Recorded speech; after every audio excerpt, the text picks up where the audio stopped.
Bir soykırımı canlı canlı izliyoruz biz. 2,5 senedir. Yani üzerimize kolu bacağı kopmuş çocuk cesetleri yağıyor. Bu bakımdan da aslında Gazze'nin soykırımlar tarihinde önemli bir yeri var. Bir Yahudi için kendi derisi, kendi organı başkasına bağışlanabilecek bir meta değil. Ama nasıl oluyorsa dünyadaki en gelişkin deri ve organ bankasını kurmayı başarmış. Kimin olduğunu sormak lazım bu organların, bu derilerin. Anlaşılan o ki Filistinlilerin. Arz-ı mevut dediği şeyin, yani Tanrı beni yaratırken bana buraları vaat etti dediği toprakların bir kısmı da Türkiye'den. Yaklaşık 18 tane şehrimiz var. Siyonist odak noktasına yakınlığımız sebebiyle şehrimizde, mahallelerimizde, sokaklarımızda, caddelerimizde ve dahi hanelerimizde ve dahi tenimizde gezen Siyonist zehri yüksek. Yani önce içimizdeki Siyonistle bir hesaplaşmak lazım.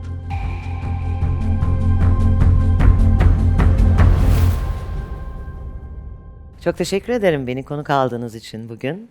Sizlerle bir arada olmak çok heyecan verici. Konuşacak ziyadesiyle konu var. Ben bir edebiyat emekçisiyim. Biraz oradan başlayayım isterseniz. Çevirmenim.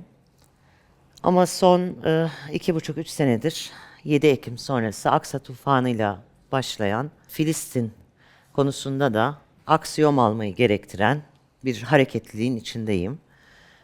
Sumud'a katılmış bir aktivistim. Allah kısmet ederse ikinci Sumut'ta da görev alan aktivistlerden biriyim. Bu haber kamuoyunda paylaşıldı Global Sumut Filotella tarafından. Ben de bir kez daha burada tekrar edeyim. Onun haberiyle, müjdesiyle ve destek talebiyle konuşmaya başlayayım. Allah nasip kısmet ederse Mart sonunda Akdeniz ilk el verdiğinde yaklaşık 3.000 aktivist Gazze'ye ablukayı kırmak üzere tekrar yola çıkacak. Bunun 1.000 kadarı sağlıkçılardan oluşacak. Şu andaki projeksiyon öyle.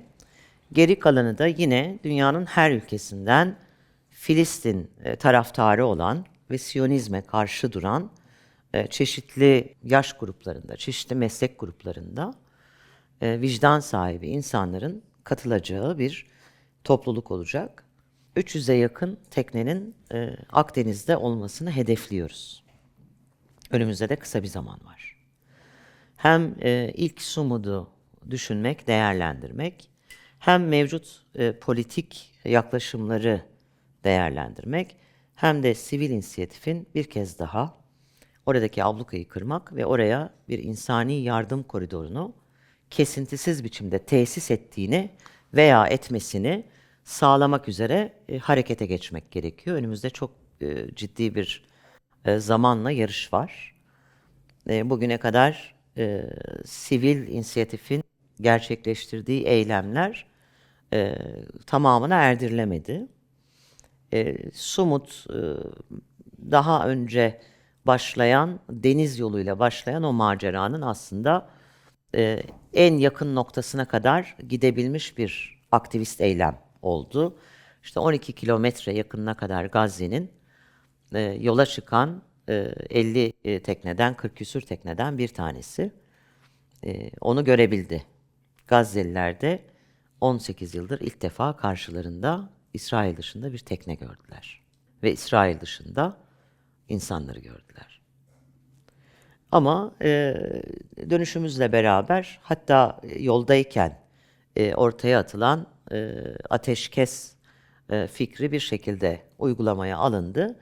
Ama pratikte bunun karşılığını hala göremedik. Bugün bile son haber benim sosyal mecrada takip ettiğim kadarıyla dün itibariyle 100 şehidin olduğu Gazze'de. Yani her gün ölüm devam ediyor. Ateşkesten İsrail bir şey anlamıyor. Anladığı Filistin'in, Hamas'ın ateşi durdurduğu ama İsrail'in ateş etmeye devam ettiği bir vaziyet. Yardım tırları arzu edilen miktarlarda içeri sokulamıyor. Gazze, hatırlayacaksınız mutlaka, 7 Ekim Aksa tufanı başladığında 2,2-2,3 civarında bir nüfusa sahipti. Bugün şu anda biz hala ölüm rakamları olarak 70 binlerden falan bahsediyoruz. Bunun 20 bin çocuk diyoruz. Ama bunlar hakiki vaziyeti yansıtan rakamlar değiller. Francesca Albanese bir Birleşmiş Milletler raportörü. Son 2,5-3 senedir büyük işler başardı. Filistin davasında Filistin halkının yanında durarak ve bir adaletsizliği, haksızlığı gerçekten ona layık olduğu biçimde ortaya koyarak bence Nobel Barış Ödülü'nü de alması gereken isimlerden biriydi. Onun bu konuda ciddi açıklamaları var. Diyor ki artık 70 bin rakamını sakız gibi çiğnemekten vazgeçmeliyiz. Çünkü Gazze'de ölüm sayısı 700 bin civarında. Bunun 450 bin kadarı çocuk. 350 bin kadarı 3 yaşın altında. O yüzden tablo bizim konuştuğumuz, düşündüğümüz, her gün işte 100 kişi, 70 kişi, 150 kişi diye baktığımız ve maalesef tırnak içinde belki de üzülerek kanıksadığımız bu işin çok ötesinde, çok vahim bir noktadayız. Böyle bir şey kabul edilemez. Gerekçesi ne olursa olsun. Mağdur kim olursa olsun. Yani bu Filistin halkı orada mağdur edildiği için söylemiyorum. Aynı şeyi Filistinliler İsraillere de yapsaydı. Yeni doğmuş, adını bilmeyen, anne baba bile diyemeyen, konuşamayan bir çocuğun katlini herhalde makul, rahat, hayatın olağan akışında hep rastlanan bir şeymiş gibi karşılamamalıydık. Tabii mağdur Filistin olunca, başka bir ülkenin vatandaşı olmayınca onun üzerine örtmek daha da kolay. O işin ayrı bir boyutu. O zaman gözükmüyorsunuz. Ne kadın olduğunuz belli, ne çocuk olduğunuz belli, ne engelli olduğunuz belli, ne yaşlı olduğunuz belli. Filistinlerin üzerine uzun süredir, 100 yılı aşkın süredir atılmış olan örtü, giz geçirmez örtü, ışık geçirmez örtü kendi mevcudiyetini bir şekilde koruyor. Ama işte orada mücadele eden o bir avuç mücahit, onların mübarek kanı, orada katledilen siviller ve bilhassa sabiler, adını söyleyemeyen çocuklar o kalın örtüyü tek tek delip gün ışığına çıkarıyorlar. Oradaki vaziyet gün ışığına çıktıkça onlara bu mezalimi yapanların da niyetleri, tıynetleri, emelleri herkes tarafından bilinir hale geliyor. Sadece bu çerçeveyle bile sıradan bir insanın bu meseleye müdahil olması, bir duruş sergilemesi, bir aksiyona geçmesi gerek. Nerede kalmış ki bizim kadar ortak bir geçmişe, tarihsel referanslara, dini referanslara, vicdani referanslara, gönüldaşlığa sahip bir toplumun bunun çok ötesine geçmesi gerekir. Ama Siyonist odak noktasına yakınlığımız sebebiyle şehrimizde, mahallelerimizde, sokaklarımızda, caddelerimizde ve dahi hanelerimizde ve dahi tenimizde gezen Siyonist zehri yüksek. Hiçbirimiz bundan müstesna da değiliz üstelik. Az ya da çok. O yüzden mücadele etmeye başlamak lazım. Önce kendimizden başlamak lazım. Yani önce içimizdeki Siyonistle bir hesaplaşmak lazım. Sonra hanede diğerlerini korumaya, kurtarmaya, göstermeye, hakikate uygun davranmaya, dilin gözle gördüğüne ihanet etmemesini sağlamaya gayret etmek lazım. Bu geçirdiğimiz 2,5-3 yıllık süreç bizden ne kadar ayırdıklarını, sahip olduğumuz kimlikten ne kadar koptuğumuzu, hakikate ne kadar uzak düştüğümüzü bize anlatan bir süreç aynı zamanda. Benim arzu ettiğim, gönlümden geçen o topyekün bir seferberlik halinde Siyonizme dur dediğimiz, Filistinlilere biz buradayız dediğimiz o noktaya henüz varabilmiş değiliz Türkiye'de. Toplumun bir kısmı, önemli bir kısmı hala olan bitenle bir ünsiyet kurabilmiş değil. Gazze okyanuslar ötesinde bir kara parçasıymış gibi geliyor insanlara. Oraya baktığında hiçbir şey göremiyor. Ne çocukları görebiliyor, ne kadınları görebiliyor. Bu bahsettiğimiz konularda onların duymak istediği, görmek istediği, konuşmak istediği konular sınıfına girmiyor. Ama mücadele etmek dışında da uyananlar için, farkında olanlar için fazlaca bir seçenek yok. Böyle bir savaşma modeli yok. Bu kadar çok çocuğun Bu kadar çok kadının, bu kadar çok sivilin katledildiği. Zaten ciddi bir dengesizlik var arada. Biri işgalci bir güç, 100 yıla yakındır bir başkasının toprağını ele geçirmiş. Sadece toprak meselesi de değil. Nereden anlıyoruz? Çünkü çok acayip işler yapmışlar. Mesela dünyada en önde gelen organ ve deri bankasını kurmuşlar. Bir Yahudi için kendi derisi, kendi organı başkasına bağışlanabilecek bir meta değil. Dini inançları gereği. Yani şuradan onu anlayabilirsiniz. Bir yerde bir patlama oluyor, orada bir Yahudi ölüyorsa bir heyet geliyor İsrail'den. Cımbızla bütün etlerini topluyorlar, bir pakete koyup götürüyorlar. Bütünlük halinde gömebilmek için.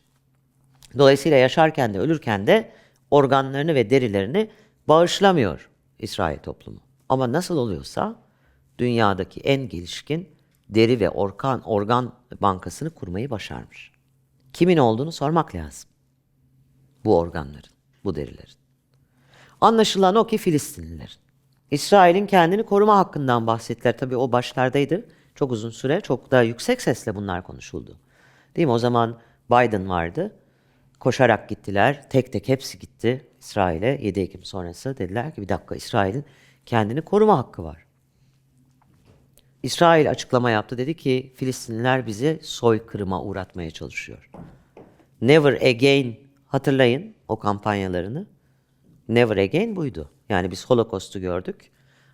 Biz zaten bu dünyada mezalime uğradık. Şimdi de Filistin halkı bizi soykırımla tehdit ediyor. Bize soykırım yapmaya kalktı dediler.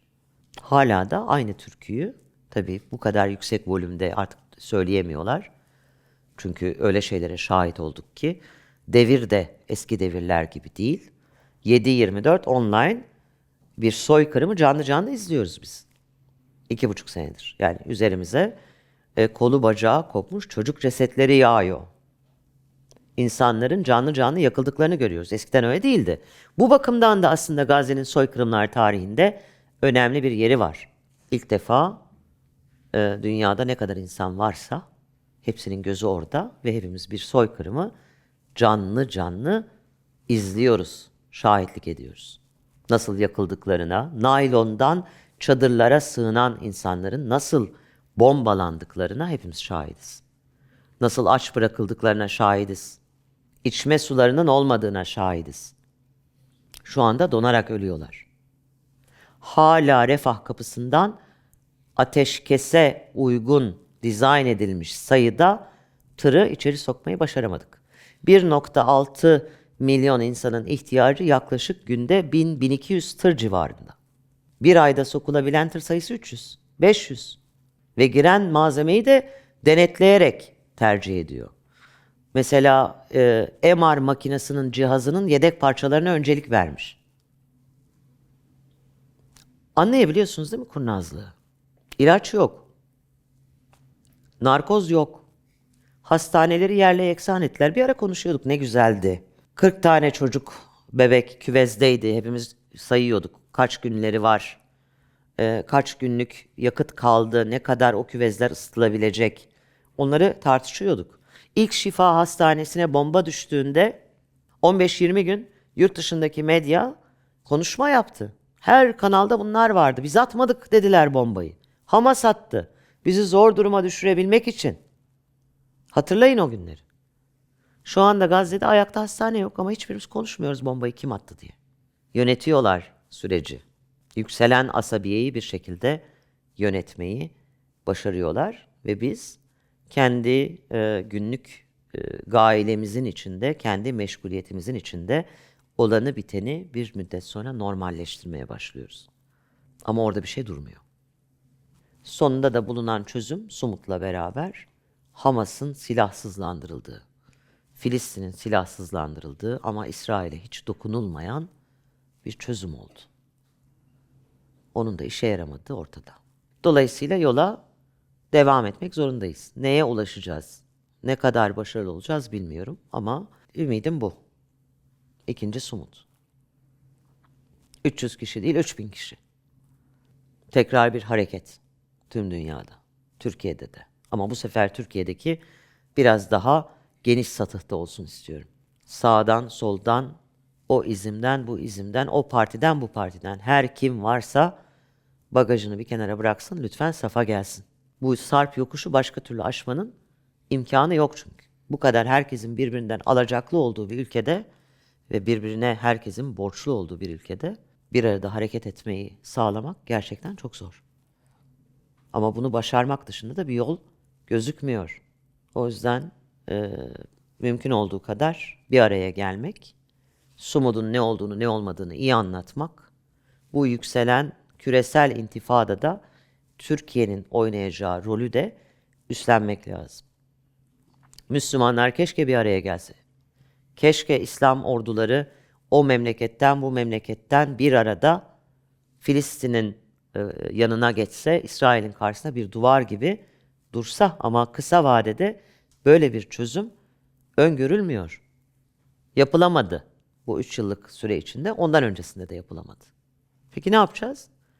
Bu yüreğine bu acı vuran, oradaki kadının, çocuğun, sivilin katline hayır diyen, Siyonizmin dünyada ilan ettiği, ben artık dünyanın sahibiyim, zaten Kudüs'ü ele geçirmek o demek. Kudüs benim diyor. Dönüp bize diyor ki sizin değil. Türklere ona özel olarak söylüyor, ayrı. Ama Kudüs'ü ele geçiren zaten dünyayı yönetiyor demektir. Onlar da dünyayı ele geçirdiklerini ilan etmiş durumdalar. Kendilerini o cürette, o cesarette, o güçte artık hissediyorlar ve benim gençliğimde, çocukluğumda duymadığım cümleleri biz artık onların ağzından duyuyoruz. Arz-ı mevut gibi örneğin. Arz-ı mevut dediği şeyin, yani Tanrı beni yaratırken bana buraları vaat etti dediği toprakların bir kısmı da Türkiye'de. Yaklaşık 18 tane şehrimiz var. Demek ki bu mevzu bu yönüyle de buraya kadar sirayet edecek. Bunlar bu emellerinden vazgeçmeyecekler. Bunu uygun sürede sakladılar, saklayabildikleri kadar, ama bugün artık açıkça söyleyebilecek cesarette kendilerini görüyorlar. Bu arada bugünkü sohbetimize adını veren Beni Benimle Bırak bir kitap ismi bu. Rachel Corrie'nin yazdığı bir, yaşarken değil de ölümünden sonra diyelim, onun yazdıklarının toplandığı bir kitap. Ben Sumud'a gitmeden önce teslim etmiştim yayın evine. Beni çok etkileyen kişiliklerden biri Rachel.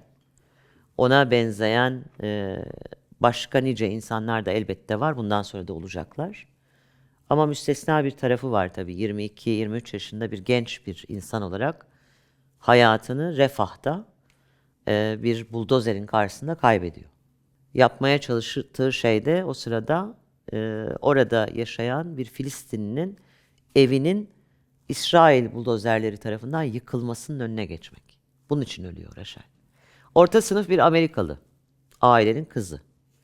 Hristiyan bir ailenin kızı ama dini duyguları öyle çok bağlayıcı tezahür etmemiş kendi anlatısına göre. Ama anne babası onu ara sıra kiliseye götürürmüş.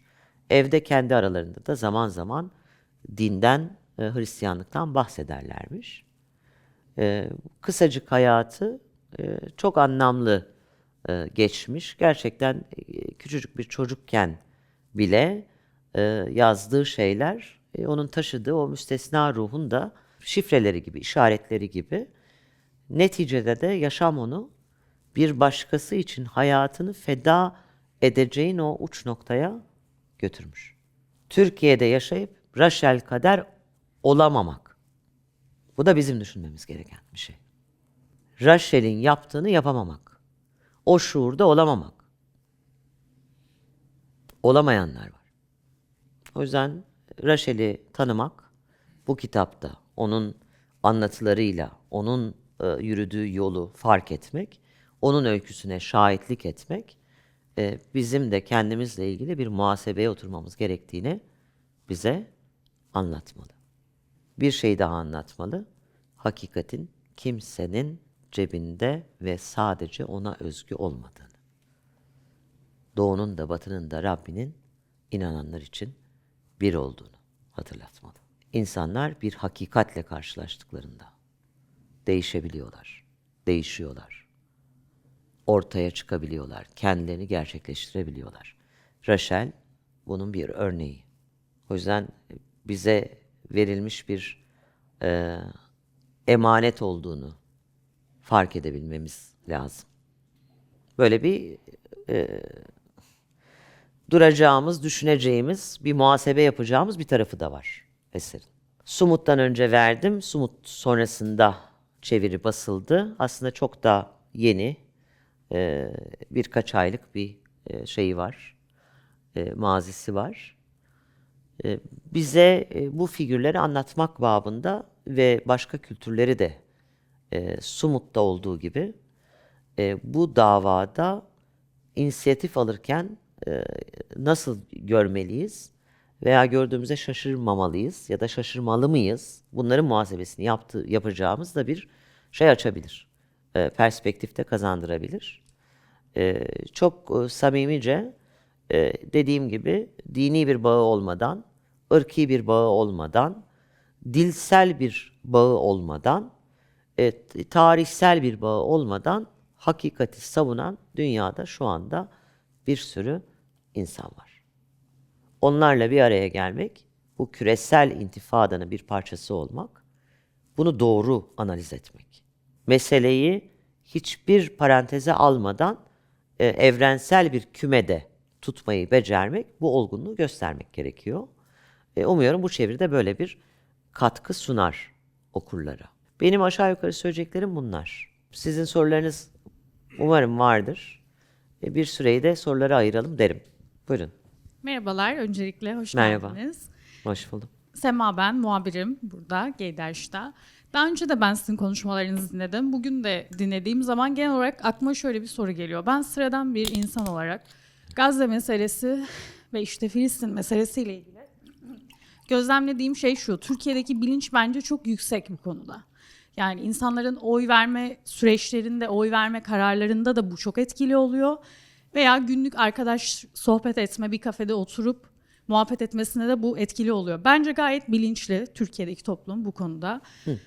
Ama sizi dinlerken hep şey gibi hissediyorum. Acaba yeterince vicdani veya sorumluluklarımızı yerine getiremiyor muyuz ki acaba? Sizden böyle bir Sitem duyuyorsun. Evet, çünkü bence bu konuda Türkiye çok bilinçli bir ülke. Türkiye toplumu zaten genel olarak merhametli ve vicdanlı, şefkatli bir toplum. Genel olarak böyle. Tabii ki de uç kesimde olan bence %2 bile değildir. Bu konuya duyarsız olan veya çok sert konuşmalar olan, işte onlar hak ediyor bilmem ne gibi. Yani bu çok aslında küçük bir kesim. Genel olarak bence bu meseleyi Türkiye çok iyi göğüslüyor diye düşünüyorum. Sizin gördüğünüz problem tam olarak nerede burada?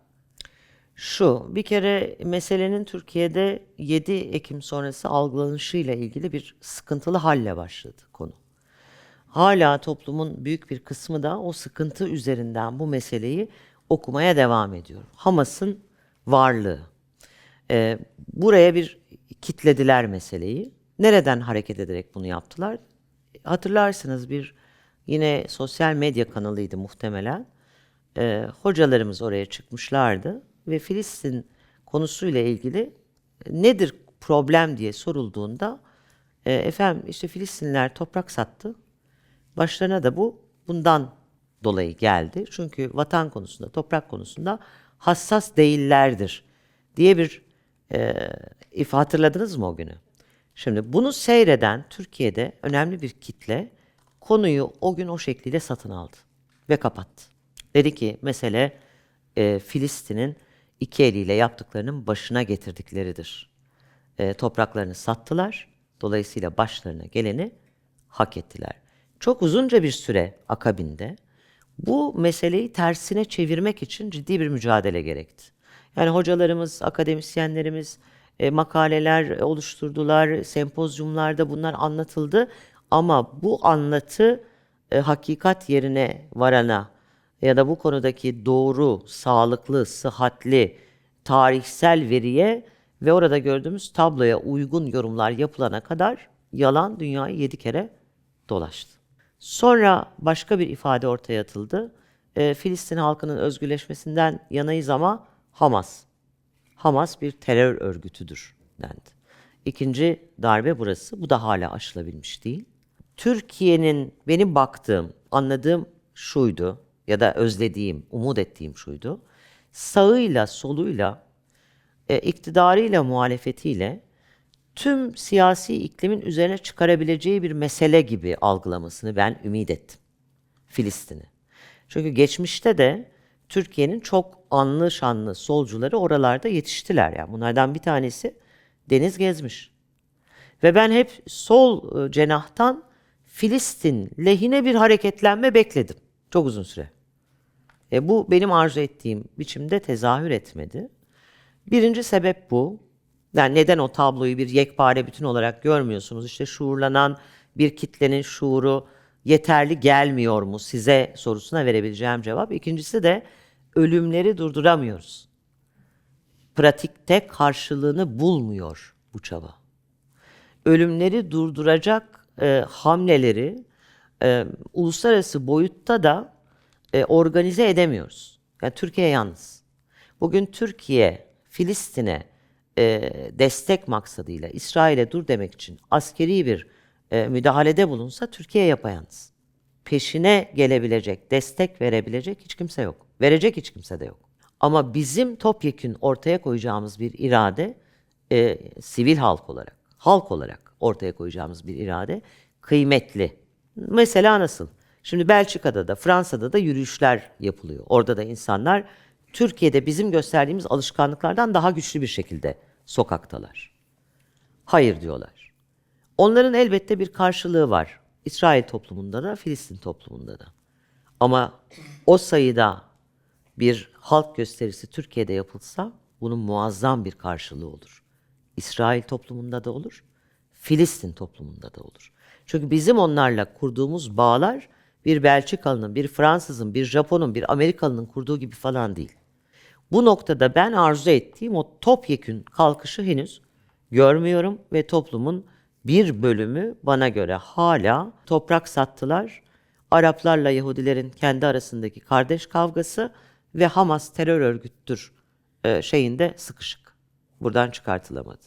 Ama elbette Filistin davası Türkiye'de bugün ortaya çıkmış bir husus değildir.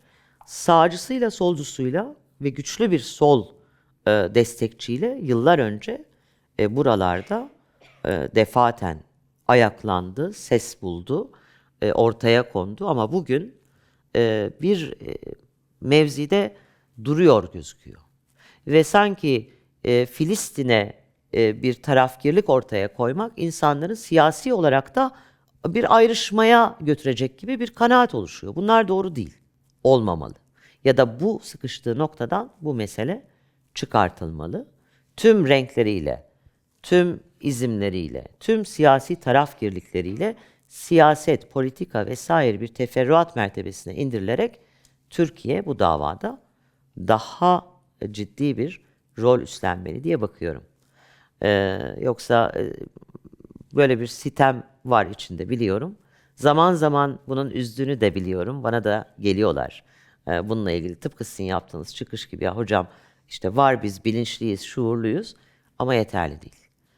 Daha etkin, hem görünür olmak babında, meydanları doldurmak anlamında, hem boykotu yükseltmek anlamında, hem de siyasi atmosferi buna uygun bir beklentiye taşımak anlamında hepimize düşen görevler var. Genel olarak bakışım böyle. Daha iyisini istiyorum, olabileceğini biliyorum ve burada bir toplumsal mutabakat kurulması gerektiğine de sağla, solla, iktidarla, muhalefetle, o izimle, bu izimle ihtiyaç olduğunu biliyorum. Bu aynı zamanda Türkiye'nin bu küresel intifadaki yerini de daha güçlü hale getirir diye ümit ediyorum. Çünkü Türkiye'nin bu intifadaya katabileceği çok şey var. Orada üstlenebileceği bir rol de var. Müktesebatı itibariyle var. Filistin konusunun ehemmiyeti itibariyle var. Bu coğrafyadaki karşılığı itibariyle var. Ama bunlar için bir daha farklı bir ne diyelim heyecan, daha yaygın bir tutum, daha birleşik bir duruş göstermek gerekiyor. Umuyorum ikinci somutla beraber bu daha geniş bir cephede tezahür eder. Tabii medyanın da bu konuda yardımı önemli. Bu boykot süreci ve toplumsal seferberlikle ilgili merak ettiğim bir konu var. Günümüzde boykotun gerçekleştirilmesi boykota çok da kulak asmayan kitleler tarafında sanki bir geri kafalılık olarak addediliyor. Sanki boykot annelerimizin cuma mesajı gruplarında birbirine telkin olarak yaptığı ama aslında geri kafalılık gibi. Hani sanki bir dini mesele yahut bir cuma namazı çağrısı gibi insanların gözünde. Yahut birisine ya sen o markadan içiyor musun, o markayı kullanıyor musun, cık, yapmasan daha iyi olur dediğinizde size böyle bir ya, geri kafalı mısın gibi yanıtlar gelebiliyor bizim toplumumuzda. Burada nasıl bir iletişim süreci yürütülmeli? İlk bunu soracağım. 1 Ocak'ta da Galata'da büyük bir yürüyüş oldu Filistin evet. için. Bunlar oluyor. Bunlara siyasetin, toplumsal STK'ların dört bir yanından destek oluyor. Ama yürüyüş yaparken Galata'da yanıma bakıyorum. Dev ekranlarda tüm o boykot dediğimiz ürünlerin hepsini de görüyoruz. Biz bireysel olarak tüm farkındalığı gösterirken siyasiler her siyasi parti benzer tepki açıklamaları yaparken bir halüsinasyonun içinde miyiz yani? Onu da düşünüyor insan.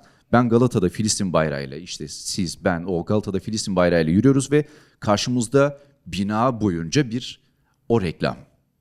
Yani bir halüsinasyon içinde hissi uyandırıyor. Acaba yönetimsel bir adım gelmeden kendimizi mi böyle demolize edecek şekilde adımlar atıyoruz? Bir bu, bir de yani iletişim süreci nasıl olmalı? Bunun bir dini vecibe değil, bir insanlık görevi olduğu nasıl anlatılmalı sizce? Burada musluğun başının ne olduğuna iyi bakmak lazım.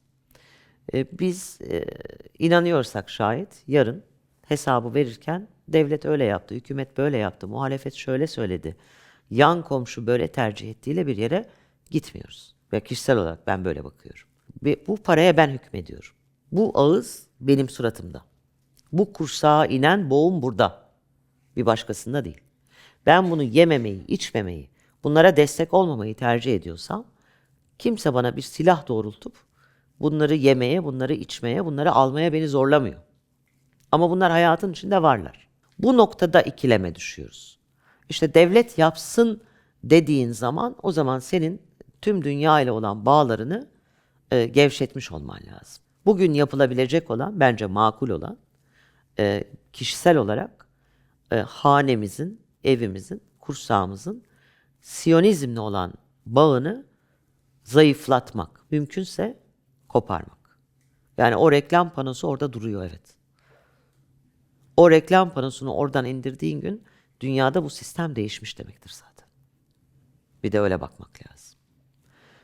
Bu efendim aşağılandı, küçük görüldü, beğenilmedi, boykot edelim dediler. Efendim işte kolayı aldı, adını söylemeden söylüyoruz sadece içecek kısmını ya da melanet şerbetini aldı, yere döktü. Bunun yaptığından ne boykot olacak? Sanki sen onu içmezsen İsrail devrilecek mi, Siyonizm bitecek mi kabilinden çok sayıda fikir ortaya atılıyor ama bu bir şeyleri değiştiriyor.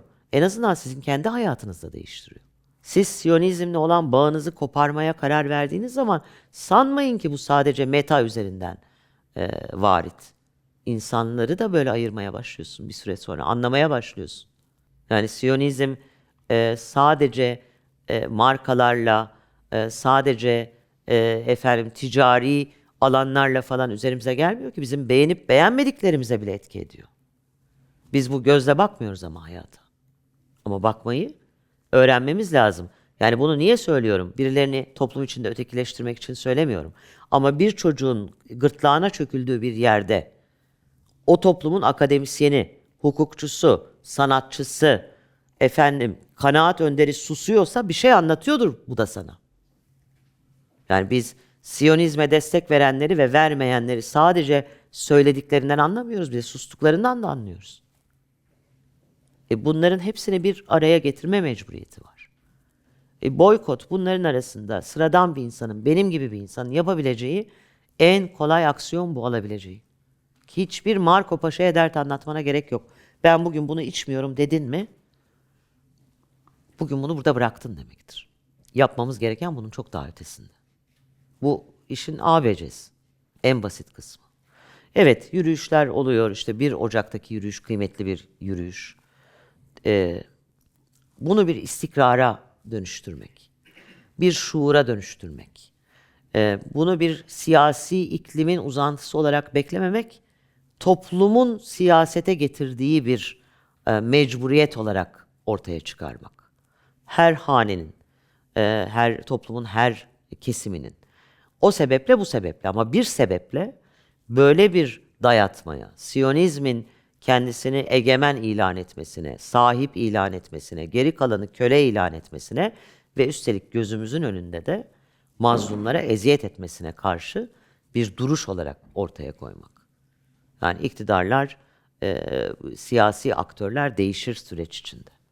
Ama sende bir şuur varsa senin önüne gelen o şuura dikkat etmek zorunda, ona hizmet etmek zorunda. Onunla ilgili bir teklifle sana gelmek zorunda. Biz istiyoruz ki biraz tepeden inme olsun. Belki güç buluyoruz yapılması gerekenleri. Çünkü aslında şöyle bir dönüp baktığında sadece öne çıkmış markalar falan değil. Yani yediğimizden içtiğimize, giydiğimizden çıkardığımıza her yeri sarmış durumdalar. Bizim bizden olana ihtiyacımız var. Bunların emellerine hizmet edecek şeylere artık eyvallah dememeyi, bu ister bir içecek olur, ister bir giyecek olur, isterse de bizi zihnen, işte keyif anlamında, gönül anlamında etkilemeye çalışan bir isim olur. Siyonizme hayır demenin yollarını, yöntemlerini genişleterek hayatın pratiğine kazandırmak zorundayız. Ki toplum buna bir duruş olarak sahip çıksın. Bunu yapamıyoruz. Niye yapamadığımızı sorduğumda da bana göre cevap işte bu içerideki bölünmüşlük hali, kutuplaşma hali. Dediğiniz gibi işte oraya gidenin kendisini bir siyasi görüşe, bir ideolojiye yakın hissediyor olması veya ben de çocukların öldürülmesine karşıyım ama bir şey yapmıyorum, bu yapılanlara eklenmiyorum diyecek noktadaki bir taassup. Bunları yıkmak gerekiyor. Bu bir mücadele alanı. Ciddi bir düşman var, güçlü bir düşman var. Gözünü hepimize dikmiş durumda. Yani biz bu mücadeleyi veremezsek kayıp, zarar bize. Bir de böyle bakıldığında biraz daha kitabi olmaktan meseleyi bence kurtarabiliyoruz. Boykot da işe yarıyor yani onu söyleyeyim. Hiçbir işe yaramasa insanın kendi açısından işe yarıyor. Çünkü kursağınızı temizliyorsunuz. Bakış açınız değişiyor. Hayata ve olaylara ilişkin. Hamle etmeniz, aksiyon almanız kolaylaşıyor. Manipüle olmamak gerek. Bizi manipüle etmeye çalışıyorlar. Yapılan işleri küçültmeye çalışıyorlar, değersizleştirmeye çalışıyorlar. Bölerek, dağıtarak etkisizleştirmeye çalışıyorlar. Biz çok etkili olduğuna inandığımız bir eylemselliğe başlıyoruz. 3. günden sonra bizi yönetmeye başlıyorlar. Bir de bunlarla mücadele edeceğiz. Yani boykot bunlara kıyasla çocuk oyuncağı. Öyle bakmak lazım. Sizin de dediğiniz gibi boykot bu işin sadece bir adımı. Evet. Bizim insanımızda benim gördüğüm kadarıyla sosyolojik olarak ben birey olarak ne yapabilirim duygusu var. Siz de Sumut Filosu'na katılan bireylerden biri olduğunuz için, bu konuda sorumluluk alan insanlardan biri olduğunuz için meseleyi alanından bu tarafa baktığınızda hani Türkiye'den yapılan eylemlerin, bireylerin yaptığı eylemlerin boyutunun ne kadar büyük ya da ne kadar küçük olduğunu daha iyi analiz edebilecek kapasiteye sahipsiniz şu an. Çünkü meseleye bir filodan buraya bakarak da görmüş oldunuz. Biz bireyler olarak eylemlerimizin etki alanını nasıl daha geniş çaplı bir hale getirebiliriz? Ya da küçük gördüğümüz eylemler aslında gördüğümüz kadar küçük mü değil mi? Biz bunu şu an burada olduğumuz için aslında teşbihte hata olmaz. Tribünde maçı izleyen taraftarlar olduğumuz için, maçın içinde olmadığımız için, o bombalar bizim üstümüze yağmadığı için bizim yaptığımız herhangi bir aktivitenin, herhangi bir aksiyonun ne kadar büyük bir etki alanına sahip olduğunu bilmiyoruz. Bu konuda ne yapabiliriz? Hani etki alanımızı genişletmek için ya da gördüğümüz kadar küçük mü yaptığımız hareketler, boykot ya da diğer adımlar, başka örnekler neler yapabiliriz? Bunları çeşitlendirir misiniz diyecektim anne. Küçük demek mümkün değil ama ölümleri durduramadığını ve orada olan hadiseyi kontrol altına alamadığını da söylemek gerek. Burada nihai hedef bir kere ölümlerin durması. İkincisi de o dediğim gibi yardım koridorunun kesintisiz olarak açılması. Bu hedeflere matuf işler yapmak lazım. Şunu da akıldan çıkarmamak lazım. Evet tabii bireysel hareket ediyoruz ama esas rahatsız edici husus gücün birliktelikten geliyor oluşu. Yani Türkiye'de Filistin taraftarı İsrail karşıtı ve Siyonizm karşıtı yürüyüşlerde, gösterilerde, nümayişlerde, ortaya konan tavırda ve duruşta ne kadar Türkiye'ye ait renk bir arada olursa bu Siyonizmin karşısında o kadar etkili ve onu rahatsız eder vaziyette olur. Yani Sumut Filotella'da hem başörtülü bir hanımın hem de başı açık bir hanımın bir arada bulunması önemlidir. Çünkü İsrail'i rahatsız edecek olan şey budur. Sata yayıldığını ifade eder bu konunun. Onlar bir kapalı alanda kalmasını istiyorlar. Orada tutmaya çalışıyorlar. Bu alana ne kadar çok insanı dahil edebilirsek o alanı o kadar çok güçlendirmek mümkündür.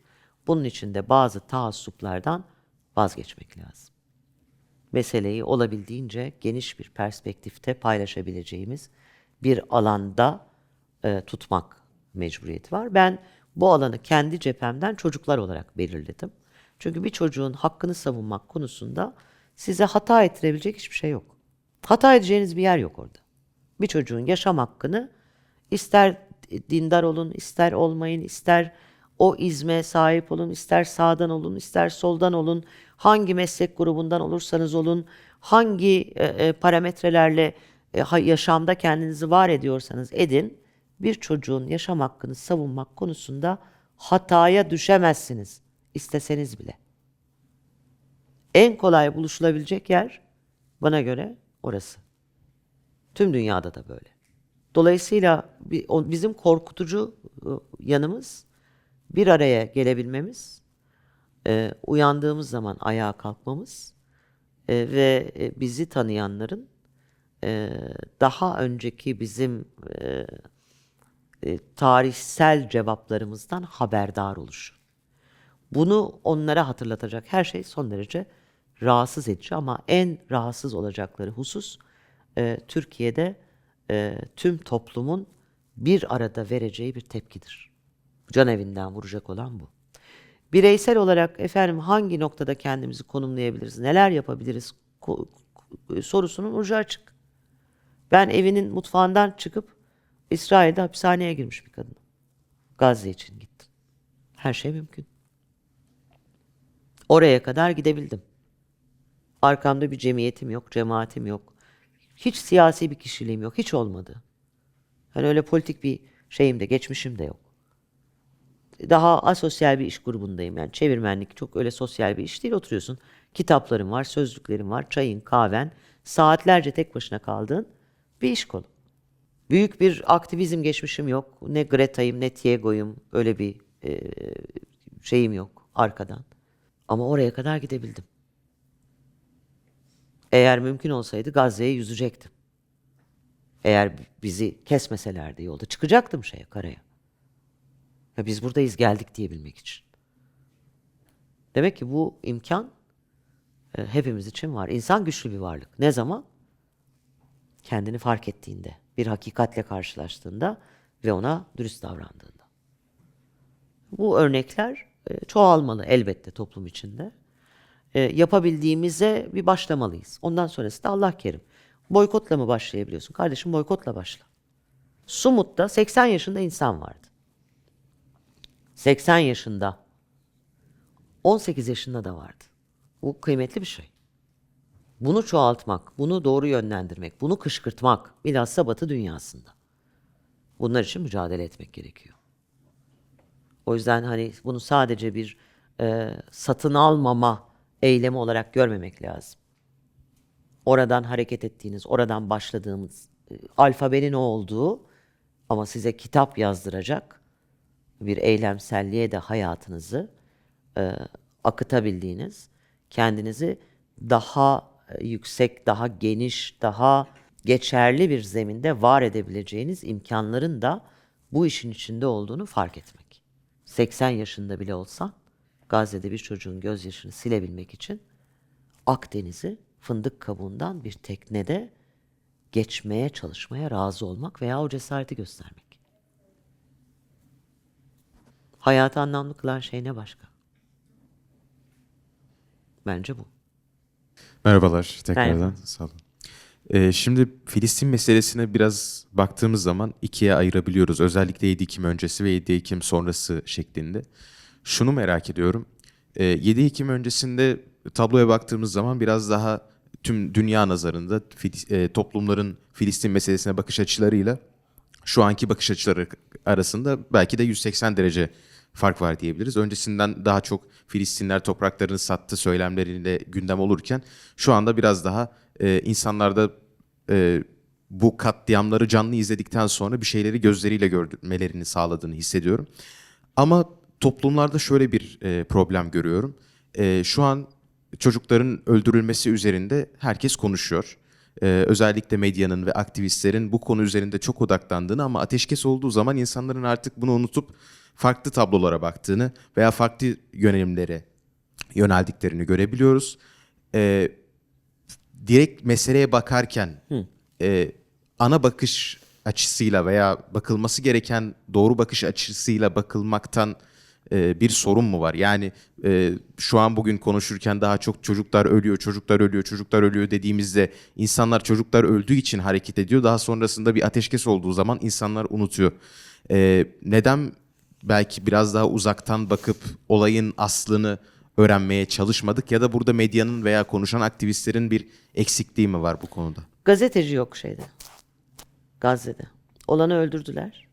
Yani sizin meslek grubunuzdan 300'e yakın gazeteci 7 Ekim sonrası aileleriyle birçoğu katledildi. Ve bugüne kadar uluslararası basın Gazze'ye girmedi. İsrail ordusunun denetiminde bir şey oldu, hamle oldu. Çünkü baskıyı çok arttırdılar İsrail üzerinde. Uluslararası gazeteciler Gazze'ye girmek istiyorlar. Fakat İsrail, Siyonist rejim onların hayatını tehlikeye atmamak, onları korumak diye bir mazeretle onları şeye bırakmıyor, bölgeye sokmuyor. Bu konuda baskılar yoğunlaşıyor. Aslında bunu ciddi bir dosya olarak çalışmak lazım. Çünkü dediğim gibi oraya uluslararası basın girerse bir kere oradaki olayın vehameti ortaya çıkacak. Bunu istemiyor. Kendi yaptığı, işlediği cürümlerin ortaya çıkmasını istemiyor. Ve mümkün olduğu kadar uluslararası basını Gazze'den bölge anlamında uzak tutmaya çalışıyor İsrail. Bunun etkisi var. Habercilik yapılamıyor. Bizim aldığımız bilgiler ekserisi oradan insanların telefonla vesaireyle çektikleri görüntüleri biz izliyoruz. Ama duymak istediğimiz şey, görmek istediğimiz şey bu değil.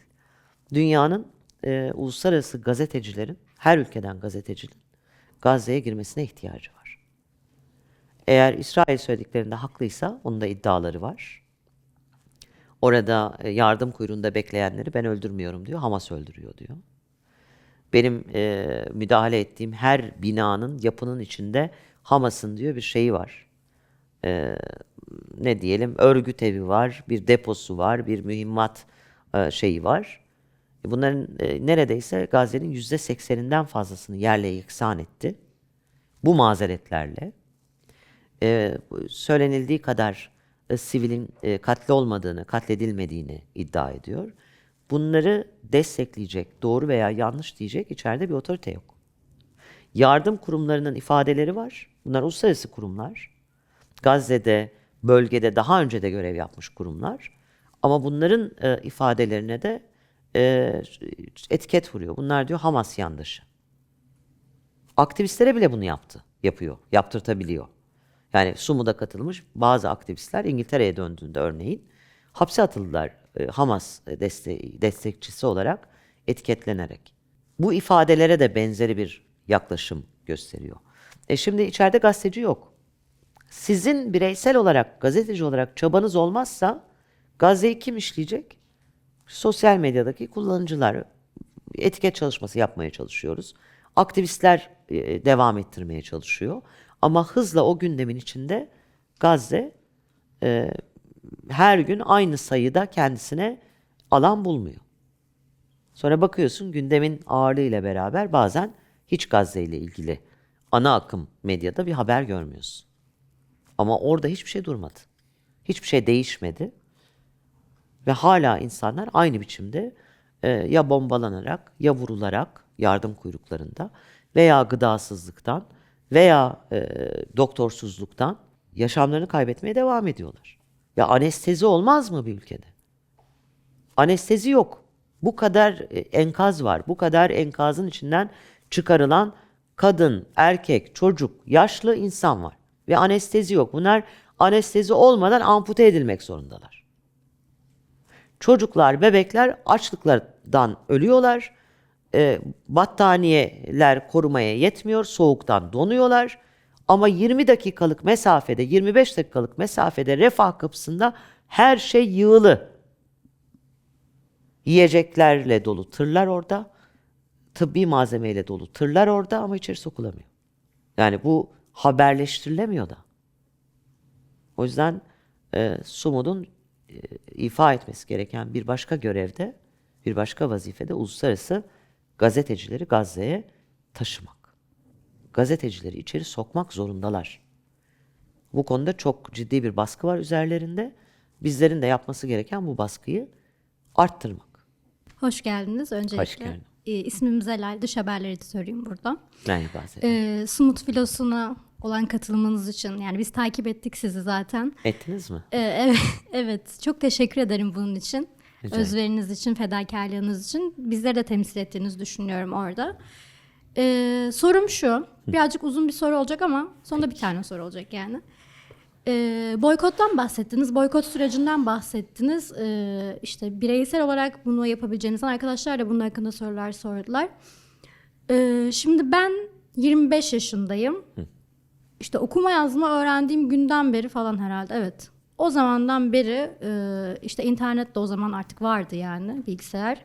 Bilgisayar kullanabildiğimden beri diyeyim işte 7-8 yaşlarımdan beri boykot yapıyorum ve bunu paylaşıyorum. Evet. Zaten şu anda da Filistin-İsrail üzerinde yoğunlaştığım bir habercilik yapıyorum. İbranice biliyorum vesaire. Şimdi ben burada ülkemizin durumuna baktığımda şahsen gözlemleyebildiğim şey işte deterjan, temel gıda malzemeleri ya da bir insanın ya da bir ev hanımının diyelim gündelik hayatta ihtiyacının olabileceği her şeyin aslında Türkiye'deki firmalar tarafından üretildiğini, teknolojik aletler dahil olmak üzere görüyorum, gözlemliyorum ve halk tabanına indiğimizde insanların yani duygusal bir yoğunlukla da aktif olarak buna katıldığını görüyorum. Yani bu sosyal medyada işte mesela küçümsenebilen quote unquote kadınların cuma namazı gibi paylaştığı boykot şeylerinin diğer kadınlar için de ya da işte mesela o yaş grubu içinde gayet etki oluşturduğunu, işte ismini vermeyeceğim bir İsrail markası yerine yeni çıkmış olan bir Türk markasına direkt itibar edebildik. Bunların hepsini görüyorum ve şahit oluyorum. Ayrıca bunların çok kıymetli olduğunu düşünüyorum. Ama şimdi boykot konusunda bazen Türk markaları da maalesef ki tıpkı o ilk başta bahsettiğiniz gibi işte toprak sattılar mantığının başladığı zamanda olduğu gibi yani bazı büyük ülkemizde de birçok şeyi domine eden firmaların İsrail'e ticareti hala kesmediğini, hala hem devlet desteği alıyorlar yani. Çünkü büyük firmalar bunlar ülkemiz içinde. Hem de bir şekilde bunu sürdürdüklerini görüyoruz. Şimdi bu boykotu biz nereye taşımalıyız? Yani biz burada kimi protesto etmeliyiz? Bunu bir şeye daha bağlayacağım. Şimdi mesela Avrupa'daki protestolardan bahsettiniz. Avrupa'da yapılan protestolar öncelikle işte halk tabanında kendi yönetimlerine karşıydı. Ve bir etki oluşturdu. Başta hapse girdiler, tutuklandılar. Siz zaten bilirsiniz bu süreci yani. Başta böyle oldu ama sonrasında artık bir şeyler değişti. Yani 2 yılın sonunda ölüm de tabii çok yani büyük bir rakama ulaştıktan sonra bir şeyleri değiştirebilirler. Artık tutuklanmıyorlar. Artık işte yöneticileri diyor ki Gazze'de yaşananlar kötüydü, felaketti vesaire. Şimdi bizim Cumhurbaşkanımız bugünden beri değil, bundan işte 20 yıl öncesinde de çıkıp aynı şeyi söyleyebiliyordu. Yani siz insan öldürmekte işte çok maharetlisiniz. Bunları söyleyebiliyorlardı ya da terk edebiliyordu büyük bir salonu yani uluslararası şeyleri kestirip atabilen biriydi ve hani buna göre bir kitlesi var ve dolayısıyla şimdi onun destekçisi olan birileri de mesela çok kolay bir şekilde meydana çıkıp beraber işte Galata'da yürüyelim, kilometrelerce bir şeyler yapalım. Şimdi bütün ülkelerde tabanlar tavana yani yöneticilere yönelik bir aksiyon almalarını ister ya. Şimdi burada benim gözlemleyebildiğim biz yöneticimiz de öyle diyor, biz de öyle diyoruz. Ama bir şekilde bir şeyler devam ediyor ve biz hani birey olarak kitleler bir şeyler yapabilirken neden mesela hani küresel anlamda bir şey yapamamış oluyoruz? Yani bu Türkiye'nin yalnızlığına mı bağlanmalı, yoksa mesela bu noktada bu ülkemize ait firmaların ticaret yapmasını da, ya da işte mesela yabancı bu bahsettiğimiz markaların ekonomik dengeler gözetilerek önemli yerlerde, işte siyasi arenalarda vesaire, bunların tercih edilmek zorunda olması, bunların hepsini işte küresel dengelere bağlayıp sadece işte evde biz boykotumuza devam mı etmeliyiz? Nasıl bir öneriniz olur burada? Yoksa bizim de protestomuz kendi yöneticimize yönelik mi olmalı? Yani şey mi demeliyiz, yani biz bir şeyi eksik yapıyorsunuz sanki, ya da biz bunu yaptık ama burada bir şey var. Yani ne yapmalıyız? Burada biz mesela nasıl düşünmeliyiz? Bunu sormak istiyorum size. Evet, yani Türkiye'de tabii iktidarın bilhassa Sayın Cumhurbaşkanı'nın bu konunun başında sarf etmiş olduğu, özellikle Hamas üzerinden. Yani bunu söyleyebilen de pek bir lider yok dünyada. Hamas bir terör örgütü değildir. Çıkışı muazzam bir çıkış. Bugün bunu söyleyebilen, yanına belki birkaç kişi daha eklemek mümkün. Ama bu bir tutarlılıkla eylem olarak da söylem olarak da bana göre devam etti. Efendim işte orada şu eleştiri çok yapılıyor dediğiniz gibi. Ticaret tamamen durdu mu? Türkiye'den İsrail'e giden, İsrail'den işte edinilen o bilgiler doğru mu, eğri mi, bir takım şeyler paylaşılıyor sosyal medyada. Ben de görüyorum. Efendim bu geminin rotasında şöyle bir rota izlendi vesaire kabilinden. Tabii bir devletin bir birey gibi refleks göstermesini beklemek herhalde biraz sığ bir yaklaşım olur. Yani ben 53 yaşındayım. Böyle tek bir protesto gösterisiyle, bir taleple, bir memleketin dış politikasının aynı an değiştiğine falan şahitlik etmedim. Yani o kolay bir süreç değil o. Bir de refleksif değil devletler. Baktıkları çok sayıda parametre var. Sen onları durur gibi ya da tepki vermez gibi değerlendiriyorsun, ama belirli bir noktaya geldiğinde aslında aşama aşama bazı adımların da atılarak gittiğini görebiliyorsun. Buradaki eleştirilerin daha ziyade mevcut iç siyaset bakımından yapıldığını düşünüyorum ağırlıklı olarak. Ama tabii İsrail'in her alanda yalnızlaştırılmasını da istiyorum. Yani bu sadece ticari değil, askeri de, içtimai de, Azeri petrolü de dahil, adına ne koyarsan, İsrail'in tamamen tek başına bırakıldığı, elinin kolunun bağlandığı bir netice benim arzu ettiğim netice. Bunu kimden talep ediyorum ben? Dünyadaki başka güçlerden falan talep etmiyorum. Kendi devletimden talep ediyorum. Bunu söyleme biçimi farklı farklı yaşlarda, farklı şekillerde tezahür ediyor. Ben bu söylemimi ilk günden beri dile getiriyorum. Bugün de söylemeye devam ediyorum. Bir şeyin şuurundayım yalnız. Şunu da herkesin aklından çıkarmamasını önemli istirham ediyorum. Türkiye'nin menfaatine olmayan veya Türkiye'nin aleyhine olabilecek hiçbir şeyin Gazze'nin menfaatine olmasına imkan yok. Dolayısıyla biz kendi devletimizden, kendi hükümetimizden, kendi insanımızdan bir şey beklerken de onun 3 kuruşluk edilmeden ifade edilmesi, bir düşmanlık hasıl etmeden dile getirilebilmesi. Bu manadaki şeyi kazanmalıyız, pratiği. Bu konuya dikkat etmek gerekiyor. Türkiye'nin tek başına güçlü olduğu, var olduğu bir alanda bir hareket etmeksizin bile sadece varlığıyla mazlumların yaşadığı birçok sıkıntıya çare olabileceğini de aklımızdan çıkarmamak gerekiyor. Yurt dışıyla bakıldığında doğrudur. Onlar içine doğdukları sistemin zannettikleri gibi olmadığını fark ettiler. Oy verdiler bir takım insanlara Avrupa'da.